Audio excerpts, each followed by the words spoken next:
ভাইরা আমার, দুর্নীতি দুঃশাসন মুক্ত সমৃদ্ধ ও উন্নত রাষ্ট্র নির্মাণের জন্য এ দেশের মানুষ শত শত বছর ধরে আত্মত্যাগ করে যাচ্ছে।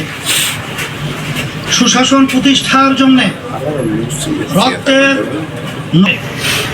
ফলে তাদের কোনো ক্ষমা নাই। যারা সরাসরি ফৌজদারি অপরাধের সাথে জড়িত ছিল তাদের বিচার করতে হবে। বিচারের ক্ষেত্রে কিছুটা অগ্রগতি হলেও কথিত সরকারের অধিকাংশ মন্ত্রী অনেকেই দেশের বাইরে থেকে উস্কানি দিয়ে যাচ্ছে।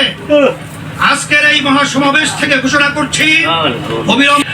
আরেকটা কথা বলি, সুপ্রিম কোর্টে বিচারপতি নিয়োগ নিয়ে অতীতের মতোই বাতাসে নানা রকম কথা ভাসছে।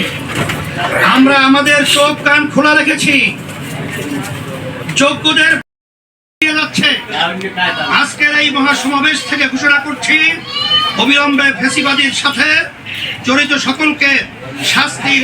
শপথবদ্ধ রাজনীতিবিদদের নিয়োগ দেওয়া হয়, তা কারোই বা কারো জন্যই সুকুমার হবে না। প্রিয় দেশবাসী, দেশের সকল মানুষের ভোটের দাম সমান। কারো ভোট যাতে অবমূল্যায়ন না হয় সেই ব্যবস্থা করতে হবে। তাই আগামী নির্বাচনে সংসদের উভয় পক্ষে অবশ্যই পিআর পদ্ধতিতে নির্বাচন দিতে হবে। যে যা যত শতাংশ ভোট পাবে সঙ্গে এই পদ্ধতিতে রাষ্ট্র পরিচালনায় সকলের মতের প্রতিফলন ঘটবে। সকল ধর্মের মানুষের দাবি। আজকের এই মঞ্চ এটা আবারও প্রমাণ করেছে। ভাইরা আমার, আমরা বারবার রক্ত দিয়েছি কিন্তু সফলতা পাই নাই, কারণ আমরা প্রতিবারই নেতা ও নীতি বাছাই করতে ভুল করেছি। আমরা 54 বছরে অনেক দলকে দেশ শাসন করতে দেখেছি, কিন্তু ইসলামকে এখনো ক্ষমতায় নিতে পারি নাই। এবার ইসলাম পন্থীদের ঐক্যের ব্যাপারে বড় প্রত্যাশা তৈরি হয়েছে। আমি শুরু থেকে ইসলামপন্থী সকল ভোট এক বাক্সে আনার কথা বলে আসছি। আগামী নির্বাচনে শুধু ইসলাম এক বাক্সে নীতিতে আসতে পারে ইনশাআল্লাহ। যদি আমরা একত্রে নির্বাচন করতে পারি, যদি কার্যকর ঐক্য গড়ে তুলতে পারি, তাহলে বাংলাদেশে ইসলামপন্থীরাই হবে প্রধান রাজনৈতিক শক্তি।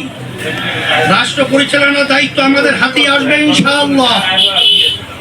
প্রিয় দেশবাসী, অন্তর্বর্তীকালীন সরকার জুড়ে অভ্যুত্থানের ফসল এত জনসমর্থন নাই। আমরা নিঃস্বার্থভাবে এই সরকারের পাশে দাঁড়িয়েছি। সরকারকে বলবো, সংস্কার, বিচার ও সুষ্ঠু নির্বাচনের যে অঙ্গীকার নিয়ে নিরপেক্ষ থেকে দায়িত্ব পালন ছিলাম, আছি এবং থাকবো ইনশাআল্লাহ।